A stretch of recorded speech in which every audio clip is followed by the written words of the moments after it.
10 covert agents sacrificed to protect state secrets. Some intelligence officers die in the field. That's a risk every covert operative understands when they take the assignment. What they don't expect, what no amount of training prepares you for, is being deliberately exposed, abandoned, or handed to the enemy by the same government that recruited them. The 10 cases that follow aren't stories of agents who were lost. They're stories of agents who were used, and when the calculus of national interest shifted, were discarded with the same cold efficiency that had made them valuable in the first place. 1. Pota Popoff, Soviet Union, 1958. Pota Popoff was the CIA's first significant asset inside Soviet military intelligence, providing critical information on Red Army capabilities and Soviet nuclear doctrine for nearly a decade. His intelligence was considered so valuable that it shaped American strategic planning throughout the early Cold War. In 1958, Popoff was arrested by the KGB. CIA internal reviews later concluded that his exposure had not resulted from operational failure on Popoff's part, but from a compromise within the CIA's own communication channels. A leak that agency leadership chose not to investigate aggressively, because doing so would have exposed the extent of Soviet penetration at senior levels. Popoff was executed in 1960. The communication vulnerability that betrayed him remained unaddressed for years after. Forward. 2. The Albanian infiltration networks, 1949 to 1953. Between 1949 and 1953, British and American intelligence services ran a joint operation inserting trained Albanian émigrés into communist Albania to build resistance networks and gather intelligence. Dozens of agents were infiltrated across the border, many of them motivated by genuine belief that the West would support Albanian liberation. Almost all of them were captured immediately upon arrival. Albanian security forces were waiting. The operation had been betrayed from the start by Kim Philby, the senior British intelligence officer overseeing it, who was simultaneously passing every operational detail to Soviet intelligence. When the pattern of failures became undeniable, the operation was quietly wound down. The Albanian agents who had been captured were imprisoned or executed. Their families, many of whom had been promised resettlement in the West, received nothing. Philby defected to Moscow in 1963. The agents he had burned were never officially acknowledged. 3. Tony Mendez and the MK Ultra facilitators, Iran, 1979. While the successful extraction of 6 American diplomats during the Iran hostage crisis produced a celebrated story, it concealed a darker parallel operation. A network of Iranian assets who had provided cover, logistics, and intelligence support to the extraction. Locals who had taken enormous personal risks to facilitate the operation were left behind when the Americans departed. Several had been promised extraction or resettlement. Those promises were not kept. When the Iranian government began identifying individuals connected to American intelligence activities in the aftermath of the hostage crisis, at least 4 of the local assets who had supported the operation were arrested.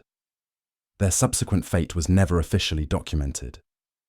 The official account of the operation made no mention of them. 4.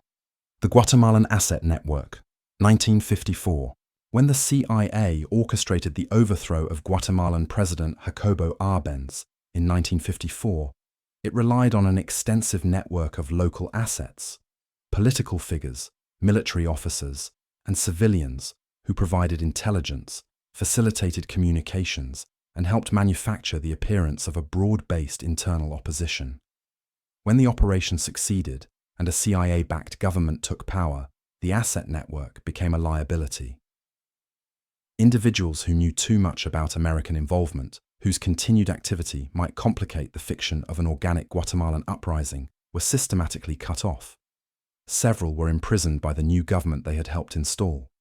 CIA case officers, who raised concerns about abandoned assets, were told the operation was closed and the matter was not their responsibility.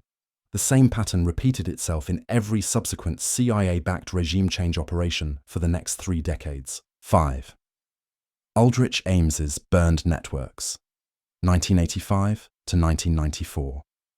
Every week, we uncover classified operations that were buried before the world could ask questions.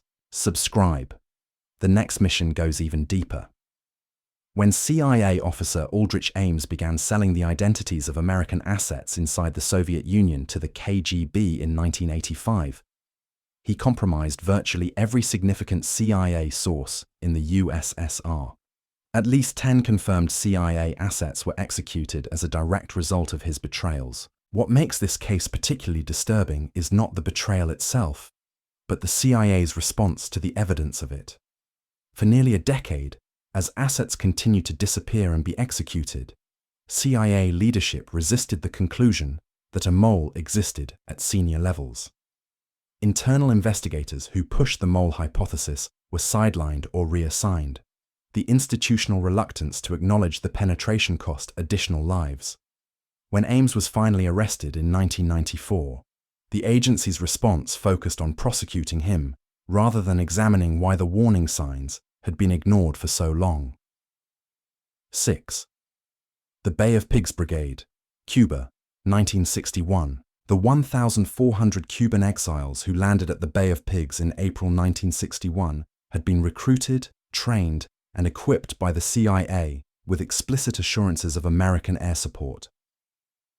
When President Kennedy withdrew that support at the last moment, the brigade was left on the beach without the air cover that had been the operational foundation of the entire plan.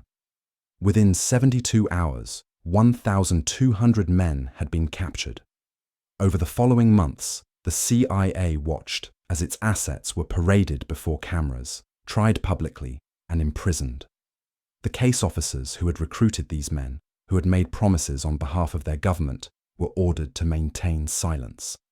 The brigade members who survived imprisonment were eventually ransomed. The operational promises that had been made to them were never officially acknowledged, and the officers who had made them were never held accountable. 7. The Hmong Secret Army, Laos, 1975. For over a decade, the CIA ran a secret war in Laos using Hmong tribespeople recruited and trained to fight communist forces along the Ho Chi Minh Trail. At its peak, the Hmong Secret Army numbered in the tens of thousands, with fighters who had committed entirely to the American cause, many of them losing family members in the process. When the United States withdrew from Southeast Asia in 1975, the Hmong were abandoned. There was no significant evacuation effort, no resettlement program commensurate with the scale of commitment these fighters had made. Thousands who had worked directly with CIA officers were left to face Pathet Lao reprisals. The CIA officers who had run the operation were reassigned. The Hmong who survived did so through their own means, many spending years in jungle camps before eventually reaching refugee status through third country channels the American government had not arranged. 8. Oleg Gordievsky, Soviet Union, 1985. Oleg Gordievsky had been one of the most valuable Western assets inside the KGB for over a decade, providing intelligence that shaped NATO strategy and gave Western governments crucial insight into Soviet thinking at the highest levels. In 1985, he was summoned back to Moscow and placed under KGB surveillance, the result of a tip from Aldrich Ames, who had identified him to his Soviet handlers. British intelligence, which ran Gordievsky as an asset, was slow to act on signs of his exposure. He was left in Moscow under surveillance for weeks before a belated extraction operation was mounted. The operation succeeded, but only narrowly, and only because Gordievsky himself took initiative at critical moments. The delay that nearly cost him his life was later attributed to bureaucratic hesitation about the operational complexity of extracting a compromised asset from Soviet territory. 9. The Kurdish Peshmerga networks, Iraq, 1975. In the early 1970s, the CIA provided covert support to Kurdish rebel forces in Iraq, supplying intelligence, funding, and encouragement to Mustafa Barzani's Peshmerga fighters in their struggle against Saddam Hussein's government. The operation was never intended to produce a Kurdish victory. Its purpose was to keep the Iraqi government sufficiently destabilized to serve American and Iranian regional interests. When Iran and Iraq reached an agreement in 1975 that no longer required Kurdish destabilization as a policy tool, American support was cut off overnight. No warning was given to Kurdish leadership. No evacuation was offered to the most exposed fighters. Barzani, dying of cancer, appealed directly to the CIA for assistance. He received no response. The Peshmerga fighters, who had been most closely associated with American intelligence, were left to face the Iraqi military without support, supplies, or any of the protection that had been implicitly promised in exchange for their cooperation. 10. Robert Levinson, Iran, 2007. Robert Levinson disappeared in Iran in March 2007, while on a trip that the American government officially described for years as a private business venture. In 2020, his family confirmed what investigative journalists had reported years earlier. Levinson had been working for the CIA. He had been sent to Iran on an unauthorized intelligence mission run by CIA analysts who lacked the authority to conduct field operations. When he was detained, the CIA's response was to deny his connection to the agency, leaving his family without the support or diplomatic leverage that an acknowledged government employee would have received. Levinson died in Iranian custody, the exact circumstances and timing never officially confirmed. The CIA analysts who had sent him were disciplined internally. The American government did not formally acknowledge his CIA affiliation until after his death, maintaining the fiction that had left him without protection for over a decade. These 10 cases are not aberrations. They are examples of a consistent operational logic. Assets are valuable until they aren't, and when the calculation changes, the obligation to them changes with it. The individuals in these cases were not forgotten through bureaucratic oversight. They were deliberately left behind, exposed, or denied, because acknowledging them would have cost more than abandoning them.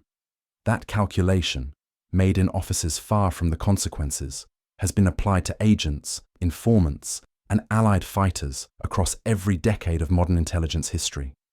It continues to be applied today.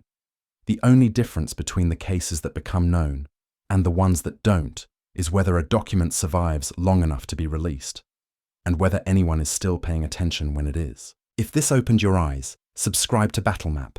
New declassified mission drops every week, and the next one goes even deeper than this.